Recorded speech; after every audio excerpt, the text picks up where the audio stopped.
জোনান Benjamin Sullivan একজন pure number 9 এর মধ্যে যে গুণাবলী থাকা দরকার তার সবটাই আছে এই স্ট্রাইকারের মধ্যে।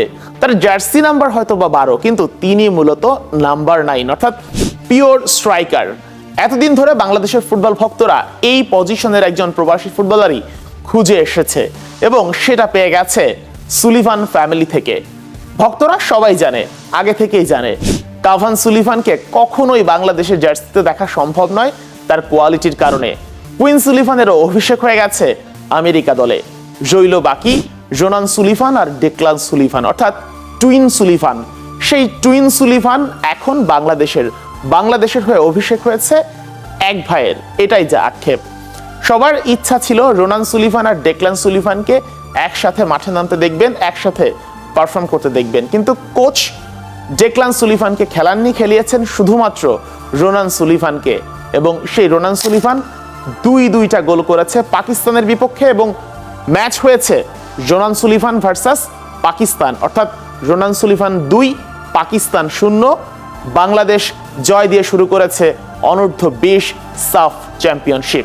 সুলিভানদের নিয়ে আলোচনা করতে থাকলে হয়তো বা পুরো রাত কেটে যাবে, তারপরও তাদের প্রশংসা কিংবা ব্যাখ্যা শেষ হবে না। তাদের আলোচনায় আমরা আসবো, তার আগে ম্যাচ নিয়ে একটু কথা বলতে চাই। এই ম্যাচটা পিওর 2টা ভাগে ভাগ করা যায়, ম্যাচের ফার্স্ট হাফ ভার্সেস ম্যাচের সেকেন্ড হাফ। ফার্স্ট হাফের পুরোটা জুড়েই ছিল বাংলাদেশের আক্ষেপের গল্প। কিছু সময় বাংলাদেশ দুর্দান্ত সব সুযোগ তৈরি করেছে, একেবারে গোল হয়ে যাচ্ছিল, তারপরে গোল হয়নি, আক্ষেপে পড়েছে। দুইজন ফুটবলারকে আলাদা করে মার্ক করতেই হবে, নাম্বার 11 মুর্শেদ আলী আর নাম্বার 10 ফয়সাল। এই দুজন বাংলাদেশের বয়স ভিত্তিক দলে বেশ অভিজ্ঞ ফুটবলার, তারপরও এই দুজন ফার্স্ট হাফে যথেষ্ট ভুল করেছেন এবং তাদের ভুলের কারণেই বাংলাদেশ প্রথমার্ধে গোল মিস করেছে। আপনারা প্রথমার্ধের শেষ দিকে একটা সিচুয়েশন মনে করতে পারেন যেখানে লেফট সাইডে ঢুকে মুর্শেদ আলী চাইলেই রোনান সুলিভানকে বলটা দিয়ে দিতে পারতেন এবং সহজেই রোনান সুলিভান গোল পেয়ে যেতে পারতেন। অর্থাৎ ওই গোলটা পেলে বাংলাদেশ ফার্স্ট হাফেই গোলের মুখ দেখতো এবং ওই গোলটা পেলে হয়তোবা রোনানের আজকে হ্যাটট্রিকও হয়ে যেতে পারত। কিন্তু মুর্শেদ আলী যে কাজটা করেছেন সেটা আসলে দৃষ্টিকটু লেগেছে। নিজে গোল করতে গেছেন এবং মুর্শেদ যেহেতু একজন left footed winger, left side দিয়ে গোল করা তার জন্য একটু টাফ হয়েছেও, তাই গোল মিস করেছেন। অথচ বলটা রোনান সুলিভানকে দিয়ে দিলে তিনি সহজেই স্কোর করতে পারতেন। ঠিক একইভাবে ফয়সালও অনেক সুযোগ মিস করেছেন, অনেক পাস তার দেওয়া উচিত ছিল সুলিভানের কাছে, কিংবা ফরওয়ার্ড পাস দেওয়া উচিত ছিল যেগুলো থেকে গোল আসতে পারতো, কিন্তু সেই পাসগুলো তারা না দেওয়ার কারণে বাংলাদেশ গোল বঞ্চিত হয়েছে বেশ কিছু। এই ছিল এক দাগে ফার্স্ট হাফের সাম আপ। হয়তোবা ভুলগুলো খুঁজে বের করলে আরো অনেক ভুল পাওয়া যাবে, কিন্তু বাংলাদেশ যেহেতু জয় পেয়েছে, যেহেতু আসরের প্রথম ম্যাচ, ভুল বাদ দিয়ে আজকে বরঞ্চ প্রশংসায় মাতানো যেতেই পারে যেহেতু বাংলাদেশ জয় পেয়েছে।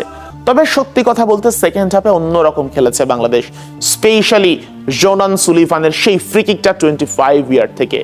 যে ফ্রি কিকটা রোনান সুলিভান নিলেন, এই ফ্রি কিকটা দিয়ে রোনান সুলিভান বুঝিয়ে দিয়েছেন কেন তার কোয়ালিটি বাকিদের চেয়ে আলাদা। এই ফ্রি কিকটা নিয়ে তিনি বুঝিয়ে দিয়েছেন বাংলাদেশের ফুটবল এবং ইউরোপ আমেরিকার ফুটবলের পার্থক্যটা আসলে কোথায়। আজকে রোনান যে গোলটা করেছেন, চোখ বন্ধ করে বলে দেওয়া যায় বাংলাদেশ ন্যাশনাল টিমে আসলে এমন ফুটবলার কম আছে যে এই পজিশন থেকে গোল করবেন, হামজা সমিতের কথা যদি বাদ দেই। তো সেই জায়গা থেকে বাংলাদেশ যে ফ্রি কিকটা পেল, রোনান সুলিভান যে গোলটা করলেন, অবিশ্বাস্য। অভিষেক ম্যাচে এমন দুর্দান্ত একটা ফ্রি কিকে দুর্দান্ত গোল, প্রশংসায় ভাসাতেই হবে। এরপরে বাংলাদেশ গোল পেয়েছে আরো একটা, সেই গোলটাও পেয়েছেন রোনান সুলিভান। এবারের গোলটা এসেছে হেড থেকে, দুর্দান্ত ফিনিশিং, বাংলাদেশ লিড পেয়ে গেল 2-0 গোলের। এবং পুরো ম্যাচে যে হাড্ডাহাড্ডি যে লড়াইটা ছিল, পুরো ম্যাচে যে গোল হচ্ছে হলো না যে আক্ষেপটা ছিল, সবকিছুই রোনান সুলিভানের 2 গোলের মাধ্যমে ঘুচে গেল। বাংলাদেশ জয়ের পথে আগাতে থাকলো। কিন্তু এই ম্যাচের একেবারে শেষ দিকে আমরা দেখলাম ইব্রাহিম নওয়াজকে নামানো হলেও ডেক্লান সুলিভানকে নামানো হয়নি। ব্যাপারটা একটু হলেও কষ্ট লেগেছে। আজকে যারা ইউটিউবে লাইভ স্ট্রিম দেখছিলেন প্রত্যেকে অপেক্ষায় ছিলেন জোনান ডেক্লানকে একসাথে পারফর্ম করতে দেখতে, কিন্তু শেষ পর্যন্ত তা হয়নি। কোচ মার্ক কক্স 1 মিনিটও সময় দেননি ডেক্লান সুলিভানকে। ডেক্লান সুলিভান খেলে থাকেন রাইট ব্যাক পজিশনে এবং তার পজিশনে তিনিও দুর্দান্ত। এক ভাই যেমন চমক দেখিয়েছেন, ডেক্লানও ঠিক একইভাবে চমক দেখাতে পারতেন। তার সাইড থেকে তিনি অ্যাসিস্ট পেতে পারতেন, তার সাইড থেকে তিনি ক্রস করতে পারতেন, যেগুলো গোলে পরিণত হতে পারত, কিন্তু সেই আক্ষেপে পড়েছে ভক্তরা। ঠিক একই সঙ্গে ইব্রাহিম নওয়াজকে যে টাইমে নামানো হলো সেটাও একটু দৃষ্টিকটু লেগেছে ভক্তদের কাছে। তবে আমি বলবো আজকের জায়গা থেকে হতাশ হওয়ার কিছুই নেই। বাংলাদেশের সাব চ্যাম্পিয়নশিপ অনূর্ধ্ব 20 দলের মাত্রই শুরু হলো, এখনো লম্বা রাস্তা পড়ে আছে। পরের ম্যাচ খেলতে হবে ভারতের সাথে। কে জানে, হয়তোবা ভারত ম্যাচে রোনান ডেকলানকে আমরা একসাথে মাঠে নামতে দেখতে পারবো এবং সেই ব্যাপারটা কি দুর্দান্তই না হবে। ঠিক একই সঙ্গে ইব্রাহিম নওয়াজকে হয়তোবা শুরুর একাদশে দেখা যেতেই পারে। কোচ হয়তোবা তাদেরকে জমিয়ে রেখেছেন পরের ম্যাচের জন্য। আজকের ম্যাচ থেকে বাংলাদেশের অনেক কিছু শেখার আছে। বেশ কিছু ভুল যেগুলো বাংলাদেশ এই ম্যাচে করেছে, যদি 28 তারিখের ভারত ম্যাচে সেগুলো শুধরে যেতে না পারে তবে হিতে বিপরীত হতে পারে। তবে আমার বিশ্বাস অনূর্ধ্ব 20 সাফে যে দলটা নিয়ে খেলছে বাংলাদেশ, সবাই যদি এক হয়ে কাঁধে কাঁধ রেখে লড়াই করতে পারে, কোচ যদি টিম কম্বিনেশন ঠিক রেখে খেলাতে পারেন, প্রত্যেককে সঠিক ব্যবহার করতে পারেন, তাহলে এই দলকে আটকানোর সাধ্য নেই কারোরই। এবার সুলিভান পরিবার নিয়ে একটু কথা বলতে চাই। যে পরিবার নতুন করে স্বপ্ন দেখাচ্ছে বাংলাদেশের ফুটবল ফ্যান্সদের, সেই পরিবারে 4 ভাই, Ronan Sullivan, Declan Sullivan, Cavan Sullivan, queen Sullivan, 4 ভাই ফুটবলার। কুইন সুলিভানের এরই মধ্যে আমেরিকার জাতীয় দলে অভিষেক হয়ে গেছে। কাভান সুলিভান তো আরো দুর্দান্ত, তাকে বলা হচ্ছে আমেরিকার ইয়াংদের মধ্যে ইতিহাসের টপ বেস্ট যারা ট্যালেন্টেড ফুটবলার তাদের একজন। ম্যানচেস্টার সিটির সঙ্গে তিনি সিজন ব্রেকগুলোতে ট্রেনিংও করছেন এবং বয়স পরিপূর্ণ হলে তিনি ম্যানচেস্টার সিটিতে পাকাপাকিভাবে যোগ দেবেন। কুইন সুলিভান তো আমেরিকা জাতীয় দলের অভিষেক হয়েছে। বাকি 2 ভাই বেছে নিয়েছেন বাংলাদেশ, যার একজনের অভিষেক হয়ে গেছে, অভিষেক ম্যাচে জোড়া গোলটাও পেয়ে গেছেন।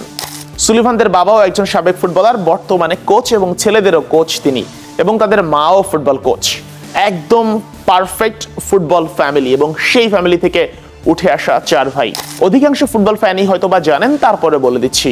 রোনান ডেকলান, কাভান, কুইনদের বাংলাদেশের সাথে সম্পর্ক একমাত্র তাদের নানুর মাধ্যমে। তাদের নানু হচ্ছে একমাত্র বাংলাদেশি, আর কেউ কিন্তু বাংলাদেশি নাই। সেই নানুর সূত্রেই 4 ভাইয়ের 2 ভাই বাংলাদেশের হয়ে খেলতে চলে এসেছেন এবং তাদের পরিবার মূলত আমেরিকান জার্মান ফ্যামিলি, কিন্তু নানু যেহেতু বাংলাদেশি সেই কারণেই তাদের পাসপোর্ট হওয়াটা সহজ হয়ে গেছে এবং সবকিছু ঠিকঠাক হয়ে তারা এখন বাংলাদেশের হয়ে খেলছেন। এবং এই ম্যাচের আগে কিন্তু ডেকলান সুলিভান এবং রোনান সুলিভানকে অভিবাদন জানিয়েছে, শুভেচ্ছা জানিয়েছে তাদের 2 ভাই কুইন সুলিভান এবং কাভান সুলিভান। এই যে সুলিভান 2 ভাইয়ের বাংলাদেশের হয়ে খেলার জন্য একটা গ্রুপ অক্লান্ত পরিশ্রম করেছেন। তাদের পরিশ্রমের কারণেই এত সহজে তাদেরকে গত 1.5 বছরের মধ্যেই সম্ভব হয়েছে বাংলাদেশের জার্সিতে খেলানোর। আর সেই গ্রুপটা হচ্ছে সেফ বাংলাদেশ ফুটবল, যাদের মাধ্যমে এত কিছু সম্ভব হয়েছে। গত 1.5 বছর ধরে তারা অক্লান্ত পরিশ্রম করেছেন, নিয়মিত যোগাযোগ করেছেন, তাদেরকে রাজি করিয়েছেন এবং এই শুরুটা হয়েছিল সেফ বাংলাদেশ ফুটবল প্রথমবারের মতো যখন তাদের নানুর একটা ইন্টারভিউ করে। সেই ইন্টারভিউর মাধ্যমেই সূত্রপাত। সেই যে ইন্টারভিউটা করেছিল তারা, সেই ইন্টারভিউর পর আস্তে আস্তে করে আলোচনা আগানো, তাদের রাজি হওয়া এবং বাফুফের মাধ্যমে যোগাযোগ করা এবং যোগাযোগ করে সবকিছু ফাইনাল হওয়ার পর বাংলাদেশের হয়ে খেলতে আসা। নিশ্চয়ই এমন আরো অসংখ্য প্রবাসী ফুটবলার আসবে। তো দিন শেষে সবার চাওয়া একটাই, এগিয়ে যাক বাংলাদেশের ফুটবল। আমরা সবাই চাই বাংলাদেশের ফুটবল সেই উচ্চতায় পৌঁছাক যেটা নিয়ে আমরা গর্ব করতে পারি।